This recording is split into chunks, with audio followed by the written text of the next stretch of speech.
adjustment was Steve Kerr having enough faith in DeMarcus Cousins to start him. And this was a move I'm not sure a lot of coaches would have made with Cousins coming off of an injury.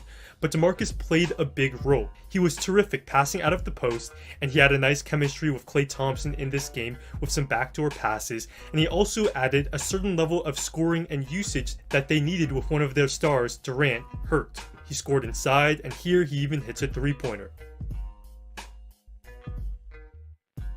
Now early on in the game, Cousins wasn't having much of an impact, and with 7:30 left in the second quarter he was scoreless, so I thought this was a good play call by Kerr to get him involved on a baseline out of bounds play where they run a simple set where Draymond pops out and then they'll go high-low with Cousins ducking in the paint. And on this play, Cousins gets fouled and he goes to the foul line. This was a very minor play, but it started Cousins' excellent night, and it's a good example of Kerr knowing what buttons to push and when to push them. Now, of course, none of what he did on offense would have mattered if he was a liability on defense, but I thought he had a solid defensive night. For instance, he was stuck on a switch against Kyle Lowry a few times, and both times he did a solid job, and here he stops Lowry at the basket. He also held up in the pick and roll, and here against Kawhi, he stays in front of him, and Kawhi is forced into a mid-range jumper. And in general, he was pretty active defensively. Here when Siakam catches it down low, Cousins comes out of nowhere to get the block, and that's a key defensive play.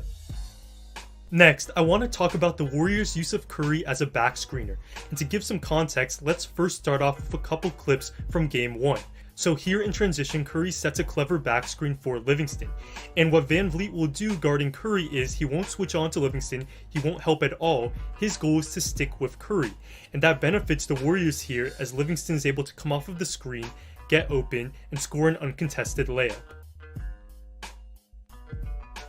And to show this scheme was consistent, again in Game 1, Curry sets a back screen for Livingston, and again Van Vliet doesn't switch, doesn't help, he allows Livingston to come off of the screen, though here Livingston wasn't looking for the pass, and it's a turnover.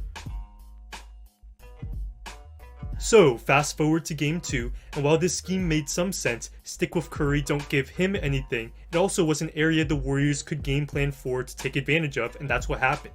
And what they did is they set more back screens. Here for instance, in transition, this play is very similar to Game 1, Curry sets the back screen, and when he makes good contact with Siakam and Van Vliet doesn't help or switch, Livingston gets a dunk. Also, let's watch it again to appreciate how smart and unselfish of a play this was by Curry.